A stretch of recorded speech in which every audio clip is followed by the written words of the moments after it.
Blood Brothers TV. You know, I think it ought to be mandatory of all sportsmen, you know, all of us every year to take a kid hunting. That is one of the most fulfilling, most rewarding things to do that. Just to see the look on their face, just to sit in a deer stand, you know, to be excited. And, you know, we as hunters that have been fortunate enough to have a lot of places that we could go and hunt for particular deer, you know, a lot of times we lose sight of just the sheer benefit of being able to go sit in a deer stand somewhere, and how privileged and blessed we are to be able to do that. A kid hunting, you know, to me, it is so much more. It's about preserving our hunting, our lands, our public lands. It's about protecting our Second Amendment right, you know, to bear arms. And it's about what our country, you know, our country was founded on. Kids today, you know, if we don't introduce those kids to the outdoors, we're going to turn around when we're old men, and these public grounds that we hunted and these places we hunted, those opportunities aren't going to be there anymore if we as sportsmen don't make an effort to get somebody out there. Because that one kid you take hunting could make all the difference in the world, that one kid. And if every one of us would just one time every year take a kid hunting, any kind of hunting, I think that we won't see an immediate impact, but over a 10 or 15 year period, I think we'll see a big impact. I'm Jason Smith, and I am a blood brother. Cherokee Sports presents Blood Brothers, an ancestral bond between like-minded individuals that share one passion.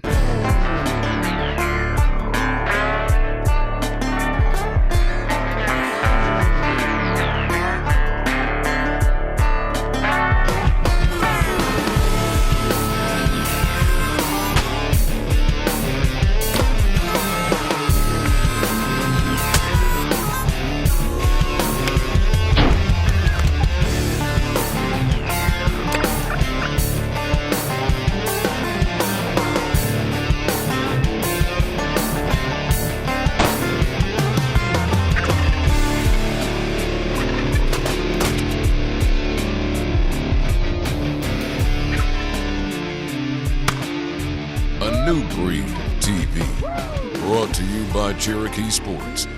Blood Brothers TV, share your passion.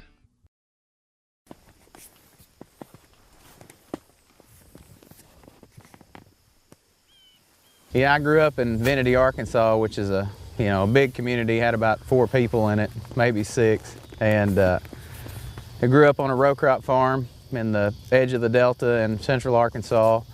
And, you know, growing up, had a very strong work ethic. Spring and summer months were always work.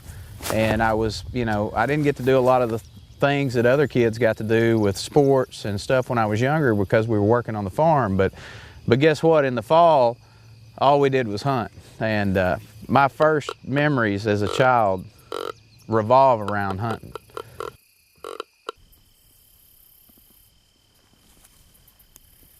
My dad, my brothers, my uncles, you know, we're all a very tight family. We come from from an area where most of the people, once they were raised, they didn't move off far, just kind of stayed here around home, and everyone's a avid outdoorsman, and it's not really about hunting as much as it is about a lifestyle and a way of life.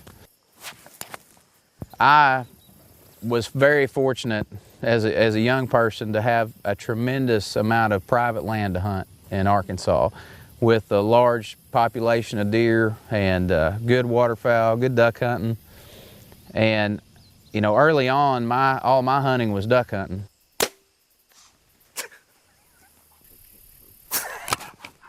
Kind of went down a different path than most of my relatives, and I really got bit with deer hunting. Got into bow hunting by some guys in Colorado that I'd gone out there on a youth trip with the church. They taught me how to shoot a recurve bow, and we went out in Jeeps and watched mule deer and elk, you know, at daylight. above the timberline there in Colorado and just got me hooked to come home. Took my own money, bought my first bow. The first years of bow hunting for me were all trial and error. You know, I started at an age where here in our area no one bow hunted. I was the only one. I was there by myself. I was a 14-year-old kid, you know, learning on my own, getting it done, trying to get it done, couldn't get it done, hunting every single day after school, every weekend. I mean, spending just hours, countless hours in the tree, and having so many close encounters, but I didn't know anything about hunting the wind. I didn't know anything about stand location. All I knew is we had a lot of deer, and how hard could it be, you know, to kill one with a bow. It took several years. You know, it was a 3 or 4 year process of learning curve and meeting and talking to people before, you know, my success in bow hunting really took off.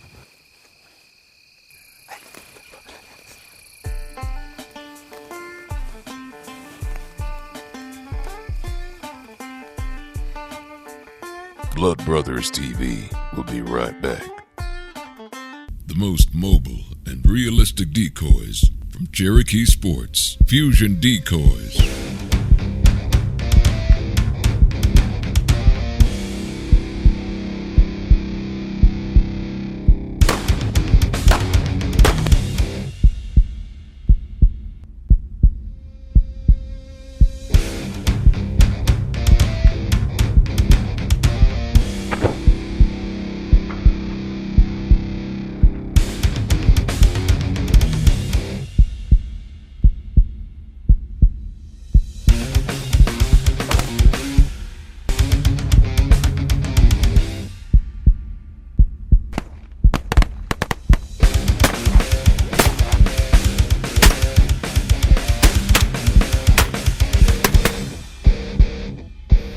Another solution from Cherokee Sports.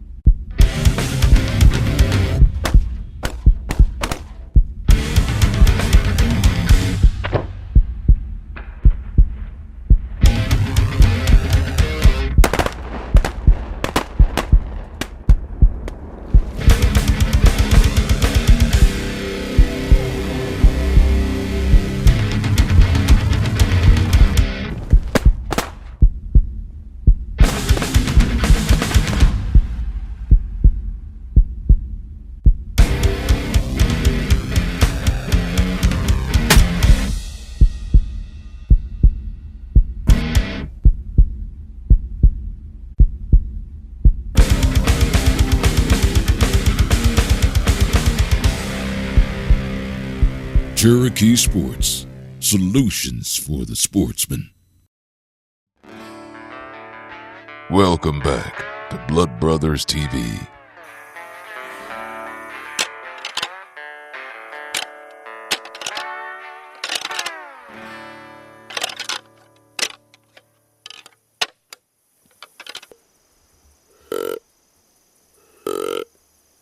This fall, they threw us a bone with Cherokee Sports grunt and doe bleat call, and you know, had it right there and could make multiple calls with one call, and cool looking call. I mean, everybody makes a grunt call, but it's just cool. You know, it's just a design that it's cool to carry.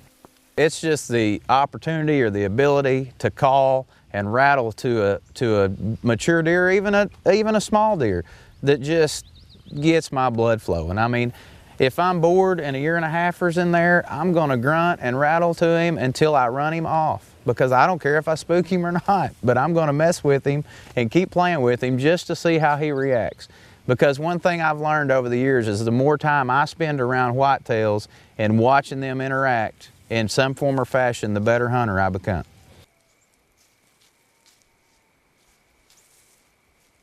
You know, during the rut, you never know what is going to happen or what is fixing to walk up. You know, I've seen it with my own eyes. I've filmed deer and glass deer this morning, and the next afternoon or that afternoon be 5 miles from there and see the same deer out of my tree stand that I filmed off the highway the morning before.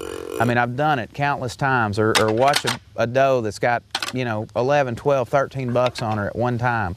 I mean, it's just a feeling. It's something you just don't see. It's a magical time that only happens typically a few short days. And in the ruts, what's funny is when all the guys come back into camp, the difference in having a good rut and a bad rut is if you've got a hot doe in your area. You can come into camp and one guy's had the sit of his life and 3 other guys hadn't seen a deer. There's no mystical, in my mind, there's no mystical time for a rut. There's patterns that encourage the rut or weather patterns, but as far as there being a dead set magical time, there's just not one. The only way you're going to kill a mature whitetail is to be sitting in a tree.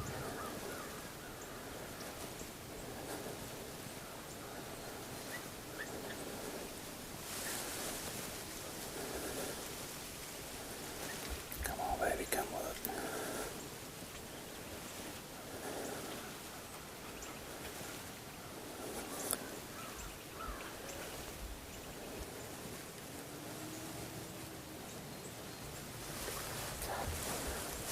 Hang on. They got us. That's one of the ones we was after too. No matter what you do, you can't beat the wind. No matter what. God. That worked just like it's supposed to. He crossed the road. Yeah. Well, I feel so blessed, that I was able to grow up in the situation that I did. At the time, as a kid, sometimes you think that you want other things until you become an adult and you look back and you realize, how fortunate you were.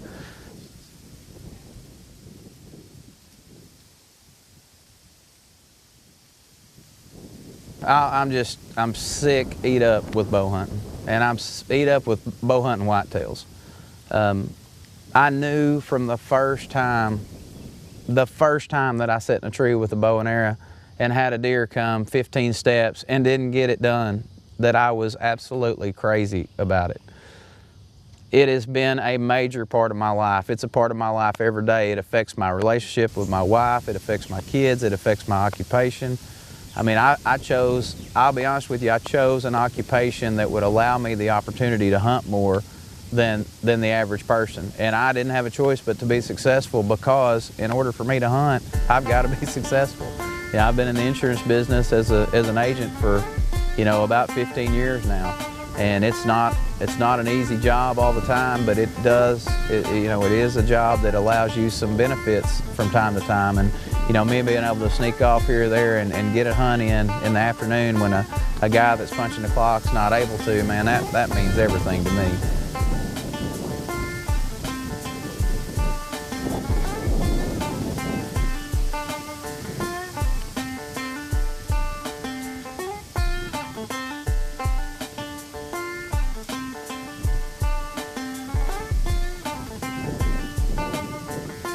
Brothers TV will be right back. Fusion game calls from Cherokee Sports. 2 calls fused together. Only 1 call to carry.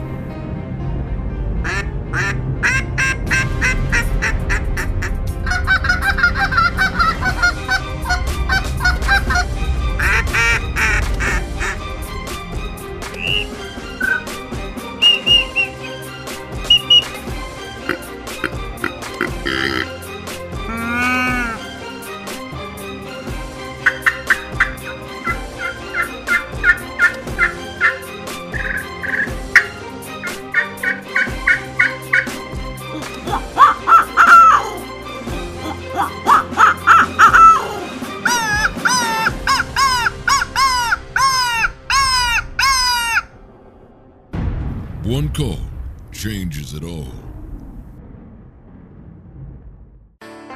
Welcome back to Blood Brothers TV.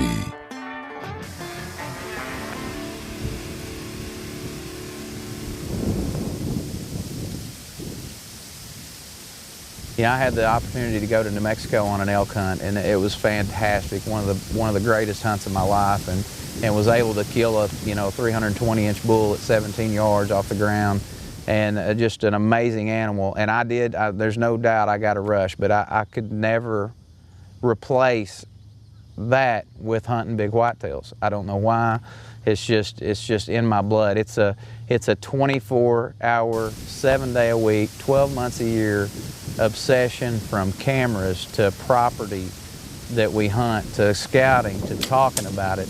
It's just it is actually an obsession and an illness, and I wouldn't trade it for anything. That's the 12. Yeah. That's the big 12. Listen, this is the most unbelievable afternoon I have ever seen in my life. Can you We've had bucks all over us. How many bucks have we seen? 20? Yeah. Bucks chasing does everywhere. That big giant just come out. I've smoked him. He's dead right inside the woods. I know it. It's unbelievable. Unbelievable. Sitting in the tree with a bow it's just a completely different mindset and a feel from any other gun or muzzleloader that you can use. I've used them all, but when you're sitting there with a bow in your hand, knowing that 150 is 17 yards, and if you had any other weapon, you would already be taking pictures with him, knowing that he's got to take one more step or move 6 inches or get past this limb or that bush in order for you to even have an opportunity, and it's still away from being over. I mean, just that alone is a rush. And that's what I live for. And even to this day, as many hunts and as many places as I've been able to go, if I go out on a management hunt and know I'm going to kill a doe, when she hits the food plot or she's on the trail and I see her, my heart starts pounding. I get excited when I know it's time. Shut her out.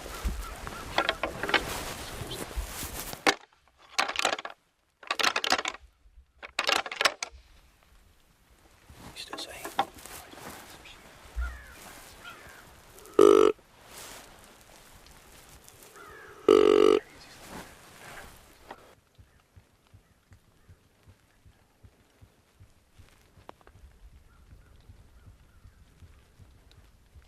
I think bow hunters are just a different breed of outdoorsmen.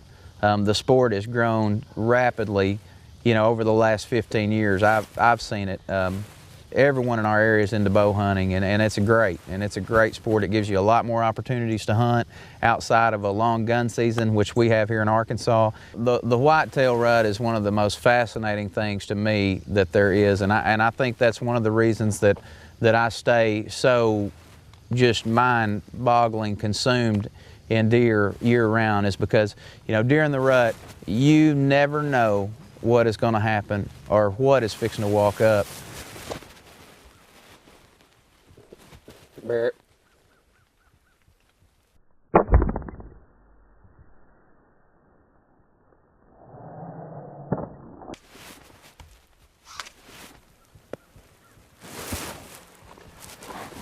I shot him for 40. 39. It wasn't smoked, I can tell you that. I'm sorry I said another cuss word on the Fun Family show, but now I'm really pissed. When you're hunting, it's that 5 seconds before the shot's released and the 5 seconds after the shot's released. And that 10-second window is where all dreams are broken or made in bow hunting. And it's just that roller coaster up and down. You can be at your highest high, and 2 seconds later you can be at your lowest low. And it can happen that quick. And guess what? The big deer is a no-show. Yes. What about the 10?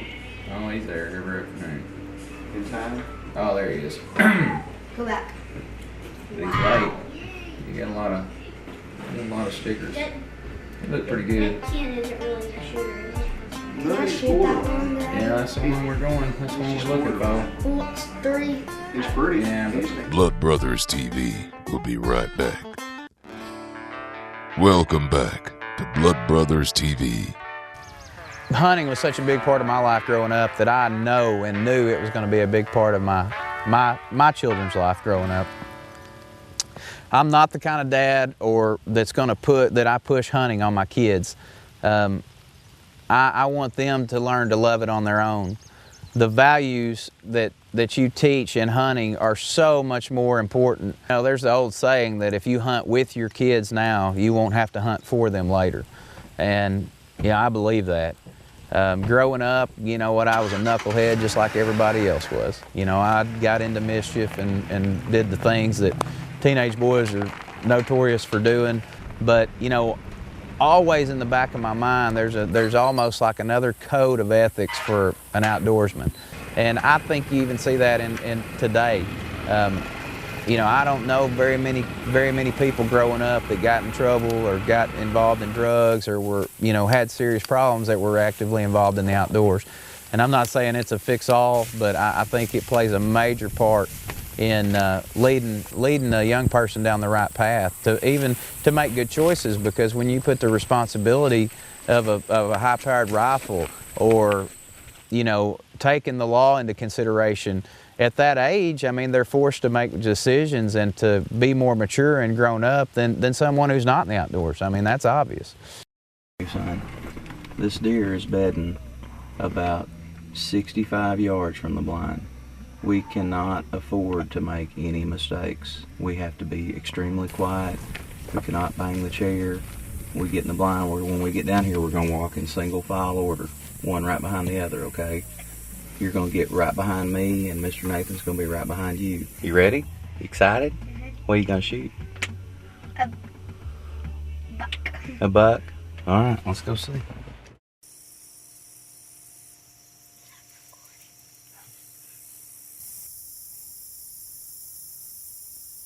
I believe that there's a moral character, almost an unspoken code of ethics when you take a kid hunting that they grow up with.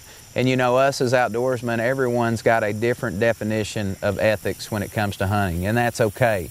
But I think as a group, everyone holds themselves to a higher standard as a citizen. You know, we may differ on ways to hunt and types of weapons to use, but just the overall code of ethics of being a good person and the golden rule and just moral character.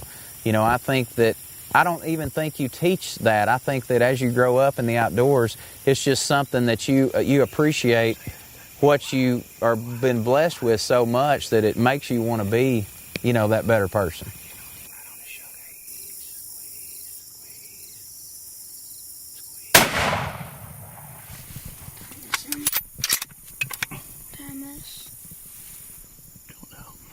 Kind of hunkered up weird. Yeah. He ain't running off very strong. He's over there. Okay. I don't think I shot him. I can see through the grass. You can see him? You have to shoot him through the grass. I couldn't see. I know, but look, how long do we have to wait? Hold the gun.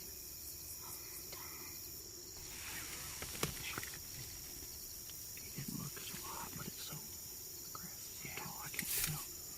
I'm gonna tell you what, next time Dad says shooting dang deer, shoot deer.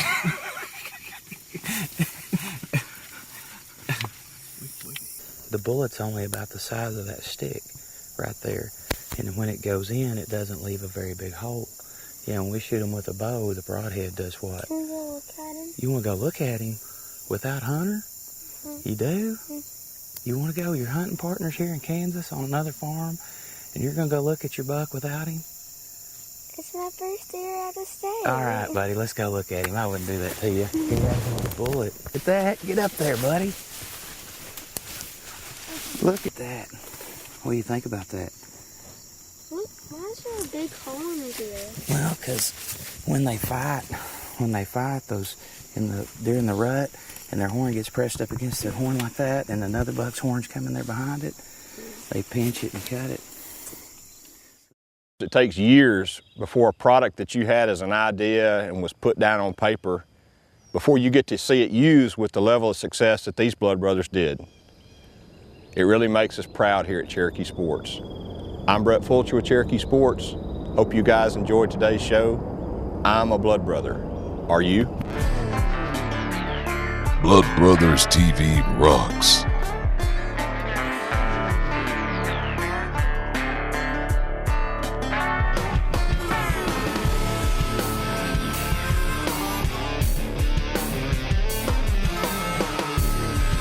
If you'd like a chance of having your hunt filmed, just become a Cherokee Sports Blood Brother by going to www.bloodbrotherstv.com. A new breed of TV, brought to you by Cherokee Sports.